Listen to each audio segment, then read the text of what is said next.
में, डिलीवरी में वो वैसा का वैसा आया है। अब यहाँ पास आपको सिर्फ चेंज करना ये है क्वांटिटी। अगर आप 10 क्वांटिटी बाय किए हैं और आप चाहते हैं कि 5 क्वांटिटी के लिए स्टॉप लॉस लगाएंगे तो यहाँ पास आप क्वांटिटी चेंज कर सकते हैं। वैसे मैंने एक ही क्वांटिटी बाय किया था तो हमारा एक क्वांटिटी पहले से यहाँ पास सेलेक्ट है, तो हमारा एक क्वांटिटी सेलेक्ट रहेगा ही रहेगा। उसके बाद यहाँ पास आपको प्राइस में हमेशा लिमिट प्राइस सेलेक्ट करना होगा, तभी आपको स्टॉप लॉस लगाने का ऑप्शन मिलेगा। अगर आप मार्केट प्राइस में स्टॉप लॉस लगाना चाहेंगे तो मार्केट प्राइस में स्टॉप लॉस लगेगा ही नहीं। यहाँ पास आपको स्टॉप लॉस लगाना है तो आपको लिमिट ही सेलेक्ट करना होगा। लिमिट प्राइस में क्लिक करने के बाद यहाँ पास आपके सामने एडवांस ऑप्शन का जो ऑप्शन दिख रहा है वो यहाँ पास इसको ऑन करना होगा। अगर ऑफ है तो इसको आप ऑन कर लेना। ऑन करने के बाद यहाँ पास आपको सबसे पहला ऑप्शन दिखेगा स्टॉप लॉस का, तो आपको स्टॉप लॉस में इस तीर के ऑप्शन में एक बार क्लिक कर लेना है। तो मैं यहाँ पास उस तीर के निशान में एक बार क्लिक कर लेता हूँ। तीर के निशान में एक बार क्लिक करने के बाद अब हमारे सामने ट्रिगर प्राइस डालने का भी ऑप्शन आ चुका है। तो दोस्तों अब आपको स्टॉप लॉस लगाना कैसे, अभी जैसे कि अभी हमारा पीएनबी का प्राइस चल रहा है 124 रुपया 65 पैसा। अब मैं चाहता हूँ कि जब भी गिरकर 120 रुपए आएगा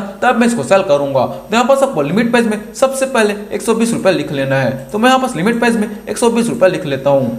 लिमिट प्राइस में 120 रुपए लिखने के बाद अब यहाँ पास हमें स्टॉप लॉस ट्रिगर प्राइस में 120 रुपए से थोड़ा बड़ा अमाउंट लिखना होता है। मतलब कि चाहे वो 5 पैसा का बड़ा हो, 10 पैसा का बड़ा, फिर 50 पैसा का बड़ा हो, आप चाहते तो 1 या 2 रुपए का भी बड़ा लिख सकते हैं। तो जैसे कि मैंने यहाँ पास लिमिट प्राइस में 120 रुपए लिखा है तो यहाँ पास मैंने ट्रिगर प्राइस में या तो मैं 120 रुपए 50 पैसा लिखूंगा या फिर मैं 121 रुपए भी लिख सकता हूँ, या फिर आप चाहते हैं तो 120 रुपए 10 पैसा भी लिख सकते हैं। तो मेरे बोलने का मतलब ये है कि लिमिट प्राइस से ट्रिगर प्राइस हमेशा थोड़ा बड़ा होना ही चाहिए, चाहे वो 5 पैसा का बड़ा फिर 10 पैसा का बड़ा हो। तो मैं यहाँ पास इसको 120 रुपया 50 पैसा लिख लेता हूँ। अगर आप उससे छोटा या फिर उसके एक और रखते हैं तो आपका स्टॉप लॉस नहीं लगेगा। तो दोस्तों एकदम सिंपल है, मैंने आपको समझा दिया है। यहाँ पर आपको कुछ भी चेंजेस नहीं करना है, सिंपली आपको क्वांटिटी सेलेक्ट करना है, उसके बाद लिमिट प्राइस सेलेक्ट करना है, उसके बाद आपको स्टॉप लॉस को ऑन करके यहाँ पर आपको ट्रिगर प्राइस भी डालना है। तो यहाँ पर आपको सबसे पहले लिमिट प्राइस डाल देना है, उसके बाद थोड़ा बड़ा करके यहाँ पर आपको ट्रिगर प्राइस डाल देना है। उसके बाद आपको नॉर्मली सेल के बटन में क्लिक करके कंफर्म ऑर्डर कर देना है। तो आपका ऑर्डर यहाँ पर कंफर्म हो चुका है। अब आपको यहाँ पर चेक स्टेटस में चले जाना है। चेक स्टेटस में आने के बाद अब ये तो हमारा जो पहले एग्जीक्यूटेड ऑर्डर था वो यहाँ पर शो कर रहा था,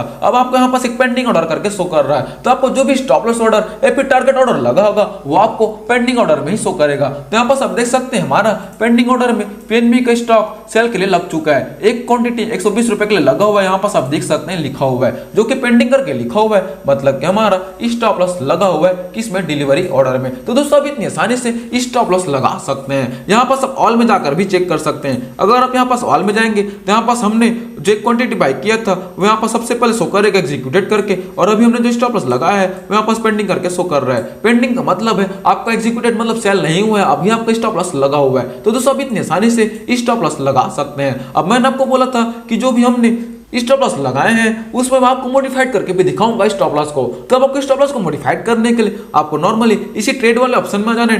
ट्रेड वाले ऑप्शन में आने के बाद आपको ऑर्डर में जाना है। ऑर्डर में आने के बाद आपको पेंडिंग में चले जाना है। पेंडिंग में आने के बाद अब जिस पेंडिंग ऑर्डर को मॉडिफाइड करना चाहते हैं उसमें सिंपली एक बार क्लिक कर लेना है।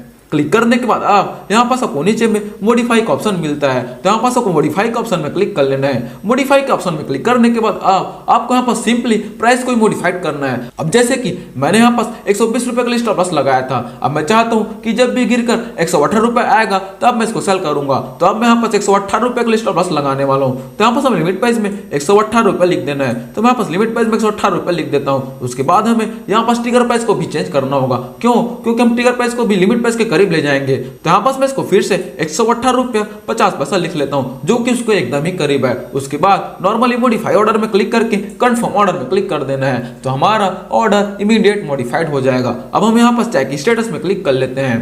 चेक स्टेटस में क्लिक करने के बाद अब यहाँ पास हम फिर से पेंडिंग ऑर्डर में चले जाते हैं। पेंडिंग ऑर्डर में आने के बाद यहाँ पास आप देख सकते हैं पहले हमारे सेल के लिए जो पेंडिंग ऑर्डर लगा था 120 रुपए के लिए, अब वो यहाँ पास 118 रुपए के लिए लग चुका है। मतलब कि हमारे स्टॉप लॉस ऑर्डर यहाँ पास मॉडिफाइड हो चुका है 120 का 118 रुपया। तो दोस्तों आप इतनी आसानी से अपने स्टॉप लॉस ऑर्डर को मॉडिफाइड कर सकते हैं, जो कि मैंने आपको करके दिखा दिया है। अब अगर आपको स्टॉप लॉस ऑर्डर को कैंसिल करना है तो वो कैसे करना है, आपको सिंपली इसी पेंडिंग ऑर्डर में ही आना है। पेंडिंग ऑर्डर में आने के बाद आप जिस भी पेंडिंग ऑर्डर को कैंसिल करना चाहते हैं उसमें सिंपली एक बार क्लिक कर लेना है। क्लिक करने के बाद आपको सबसे पहला ऑप्शन दिख रहा है यहाँ पर नीचे की ओर कैंसिल का, तो यहाँ पास आपको कैंसिल बटन में क्लिक कर लेना है। कैंसिल बटन में क्लिक करने के बाद यहाँ पास हम फिर से कैंसिल ऑर्डर में क्लिक कर देते हैं। कैंसिल ऑर्डर में क्लिक करते ही हमारा ऑर्डर यहाँ पर सक्सेसफुली कैंसिल हो चुका है। अब यहाँ पर आपको कोई भी एक भी पेंडिंग ऑर्डर शो नहीं हो रहा होगा। यहाँ पर आप देख सकते हैं ऊपर में हमें पेंडिंग ऑर्डर की जगह अब यहाँ पर कैंसिल ऑर्डर शो हो रहा है। अगर आप कैंसिल में जाएंगे तो आपको यही वाला ऑप्शन शो होगा कैंसिल करके। तो यहाँ पर आप ऑल में आकर देख सकते हैं हमने जो स्टॉप लॉस लगाया था 118 रुपए के लिए वो यहाँ पर कैंसिल हो चुका है। तो दोस्तों आप इतनी आसानी से स्टॉप लॉस को कैंसिल भी कर सकते हैं। अब मैं आपको फिर से कैंसिल में लेकर चलता हूँ। कैंसिल में आने के बाद यहाँ पर सब चेक कर सकते हैं हमारा जो हमने सेल के लिए जो स्टॉप लॉस लगाया था वो यहाँ पर कैंसिल हो चुका है। तो दोस्तों यहाँ पर हमारा स्टॉप लॉस कैंसिल हो चुका है। तो दोस्तों आप इतनी आसानी से इसमें स्टॉप लॉस लगाकर स्टॉप लॉस को मॉडिफाइड कर सकते हैं प्लस स्टॉप लॉस को कैंसिल भी कर सकते हैं। तो दोस्तों अगर आपको वीडियो को लगी हो तो हमारे इस वीडियो को लाइक करके चैनल को सब्सक्राइब जरूर कर देना ताकि आपको मार्केट से रिलेटेड ऐसी इंफॉर्मेटिव वीडियो मिलती रहे। Thank you.